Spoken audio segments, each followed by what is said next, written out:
Hello friends, എല്ലാവർക്കും നമസ്കാരം. SP4ടെക്കിന്റെ മറ്റൊരു വീഡിയോയിലോട്ട്. അപ്പോൾ ഇന്നത്തെ വീഡിയോയിൽ നമ്മൾ എന്താ പറയാൻ പോകുന്നത് വെച്ചാൽ, ഒരുപാട് പേർക്ക് ഇപ്പോഴുള്ള ഡൗട്ടാണ് ബാക്കപ്പ് എന്തിനാ ബ്രോ, ബാക്കപ്പ് എന്തിനാണ്. ഇപ്പോൾ നമ്മളെ സുനിൽ നാരായൺ ഇട്ടു, സുനിൽ നാരായൺ കളിച്ചില്ലെങ്കിൽ നമ്മൾ ബാക്കപ്പിൽ ആഡ് ചെയ്തിട്ട പ്ലെയർ കയറി കളിക്കും. അതാണ് എല്ലാവരും വിചാരിച്ച് വെച്ചിരുന്നത്. പക്ഷേ ബാക്കപ്പിൻ്റെ യൂസ് അങ്ങനെയല്ല. അത് നിങ്ങൾക്ക് എത്രത്തോളം ഞാൻ ഒരുപാട് വീഡിയോസ് ചെയ്തിട്ടുണ്ട്, അതായിരിക്കും ഇനിയും ക്ലിയർ ആയിട്ട് മനസ്സിലാവുന്നില്ല. ഈ ഒരു വീഡിയോയിലൂടെ എനിക്ക് മാക്സിമം കൺഫ്യൂഷൻസ് മാറ്റിത്തരാൻ പറ്റുമെന്ന് ഞാൻ വിശ്വസിക്കുന്നു. അപ്പോൾ വീഡിയോ തീർച്ചയായിട്ടും മുഴുവനായിട്ട് കാണാൻ ശ്രമിക്കുക. അതുപോലെ നമ്മുടെ യൂട്യൂബ് ചാനൽ സബ്സ്ക്രൈബ് ചെയ്യാത്തതാണെങ്കിൽ സബ്സ്ക്രൈബ് ചെയ്ത് സപ്പോർട്ട് ചെയ്യാൻ ശ്രമിക്കുക. അടുത്ത വീഡിയോ അതുപോലെ തന്നെ നമ്മുടെ ടെലിഗ്രാം ഗ്രൂപ്പിൽ ജോയിൻ ചെയ്യേണ്ട ലിങ്ക് കാര്യങ്ങളൊക്കെ ഡിസ്ക്രിപ്ഷൻ ബോക്സിൽ കൊടുത്തിട്ടുണ്ട്. അപ്പോൾ ബാക്കപ്പിൻ്റെ കാര്യം ഞാൻ പറഞ്ഞുതരാം. ഇപ്പോൾ നമ്മളൊരു ടീം ഇവിടെ ക്രിയേറ്റ് ചെയ്ത് വെച്ചിട്ടുണ്ട്. അപ്പോൾ നമുക്ക് എന്തായാലും ഒന്നുകൂടെ ഒരു ടീം ഉണ്ട് ക്രിയേറ്റ് ചെയ്ത് വെക്കാം. ഒന്നും ഇപ്പോൾ നോക്കാനില്ല. അപ്പോൾ നമ്മൾ ഒരു ടീം ക്രിയേറ്റ് ചെയ്യണം. ഇപ്പോൾ നമ്മൾ നമ്മുടെ ഫിലിപ്പ് സാൾട്ട് അങ്ങനെയൊന്നുമില്ല, ചുമ്മാ പ്ലേയേഴ്സിനെ സെലക്ട് ചെയ്യണം. പ്രത്യേകിച്ച് കാര്യമായിട്ട് അതൊന്നും നോക്കുന്നൊന്നുമില്ല. ടീം സെലക്ട് ചെയ്തു, ക്യാപ്റ്റനും VCയും കൊടുത്തു, സേവ് ചെയ്തു. ഓക്കെ, അപ്പോൾ നമുക്ക് ഇവിടെ നമ്മുടെ ആഡ് ബാക്കപ്പ് എന്നൊരു ഓപ്ഷൻ ഉണ്ടാവും. അപ്പോൾ ഇപ്പോൾ നമുക്ക് ബാക്കപ്പ് ഓപ്ഷനിൽ നമ്മൾ സെലക്ട് ചെയ്യാത്ത പ്ലെയേഴ്സ് ആയിരിക്കും ഇവിടെ ഉണ്ടാവുക. ഓക്കെ, നമ്മൾ ഇതുവരെ സെലക്ട് ചെയ്യാത്ത പ്ലെയേഴ്സാണ് ഇവിടെ ഉണ്ടാവുക. അപ്പോൾ നമുക്ക് വേണമെങ്കിൽ ശ്രേയസ് അയ്യറിനെ വേണമെങ്കിൽ ബാക്കപ്പിൽ ആഡ് ചെയ്തിടാം. ഓക്കെ, ഇപ്പോൾ നമ്മുടെ B1 നമ്മൾ നമ്മുടെ ശ്രേയസ് അയ്യറിനെ ചൂസ് ചെയ്തു കിട്ടു. അതുപോലെ B2 റാണേനെ ചൂസ് ചെയ്തു കിട്ടു. അപ്പോൾ നിങ്ങൾ വിചാരിക്കും KKR പ്ലേയേഴ്സിനെ മാത്രം ഇടാൻ പറ്റും. അല്ല, നമ്മുടെ RCB പ്ലേയേഴ്സിനെ ഇടാം. നമ്മുടെ ദിനേഷ് കാർത്തിക്കിനെ ഇട്ടു. നമ്മുടെ പ്രയോറിറ്റി അനുസരിച്ചിട്ട് നമുക്കിവിടെ ഇടാം. ഓക്കെ, ബാക്കപ്പ് 4 പ്ലേയേഴ്സിനെ ഇവിടെ ഞാൻ ആഡ് ചെയ്തു. ഇപ്പോൾ നമുക്ക് നോക്കിക്കഴിഞ്ഞാൽ മനസ്സിലാവും നമ്മുടെ ബാക്കപ്പ് പ്ലേയേഴ്സ് ഇവരൊക്കെയാണ്.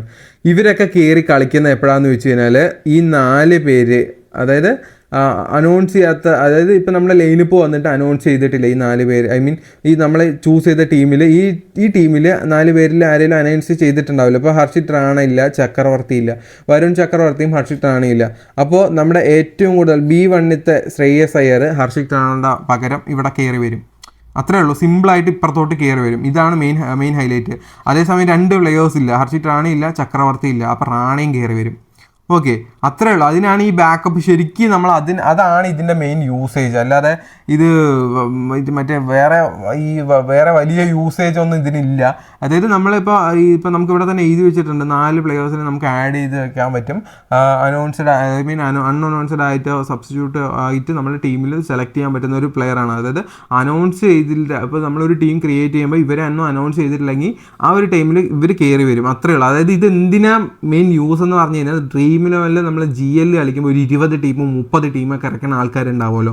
അപ്പോൾ അവർക്കാണ് ഇത് മെയിനായിട്ട് യൂസ്ഫുൾ ആവുക. അതെങ്ങനെയെന്ന് വെച്ച് കഴിഞ്ഞാൽ 20 ടീം ഇട്ട് വെച്ച് 20 ടീമിൽ ബാക്കപ്പ് ആഡ് ചെയ്ത് വെച്ച് കളിക്കാൻ. അതായത് ഇപ്പോൾ ഇന്നത്തെ മത്സരത്തിൽ ഇപ്പോൾ നമ്മുടെ ഹർഷിത് റാണ വരാനുള്ള പോസിബിലിറ്റീസ് കുറവാണ്. സോ അപ്പോൾ അതിന് പകരം അതേ സമയത്ത് ഒരു ബൗളിംഗ് ആ ഒരു ടീമിൽ തന്നെ വേറൊരു ബൗളിംഗ് ഇറങ്ങാൻ ചാൻസ് ഉള്ള ഒരു പ്ലെയറിനെ നമുക്ക് ജസ്റ്റ് ഒന്ന് ആഡ് ചെയ്ത് വെക്കാം. അപ്പോൾ ഈ ഒരു ടൈം നമുക്ക് ലാഭിക്കാം. ലൈനപ്പ് വന്ന സമയത്ത് ഈ എല്ലാ ടീമും മാറ്റുന്നതിന് ടൈമിൽ നമുക്ക് ലാഭിക്കാം. പിന്നെ അതുകൂടാതെ എന്തോന്ന് വെച്ച് കഴിഞ്ഞാൽ, ഇപ്പോൾ നമ്മൾ എന്തെങ്കിലും ജോലി ചെയ്യുന്നവരാണെങ്കിൽ 7 നമുക്ക് കറക്റ്റ് ഫോൺ എടുക്കാൻ പറ്റിയെന്ന് വരില്ല.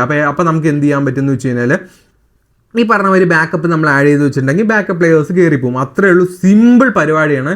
അപ്പോൾ അതാണ് ഈ ബാക്കപ്പിൻ്റെ യൂസ്. ഇനി ആർക്കെങ്കിലും മനസ്സിലായില്ല എന്ന് പറഞ്ഞാൽ കമൻറ്റ് ചെയ്യുക, പറഞ്ഞുതരാം, ഇനി വീഡിയോ ചെയ്ത് പറഞ്ഞുതരാം. ഓക്കെ ഫ്രണ്ട്സ്, അപ്പോൾ ഇന്നത്തെ വീഡിയോ ഇത്രയേ ഉള്ളൂ. വീഡിയോ മനസ്സിലായെന്ന് വിചാരിക്കുന്നു. അപ്പോൾ അടുത്ത വീഡിയോയിൽ കാണുന്നവരെ എല്ലാവർക്കും ഗുഡ് ബൈ ഫ്രണ്ട്സ്.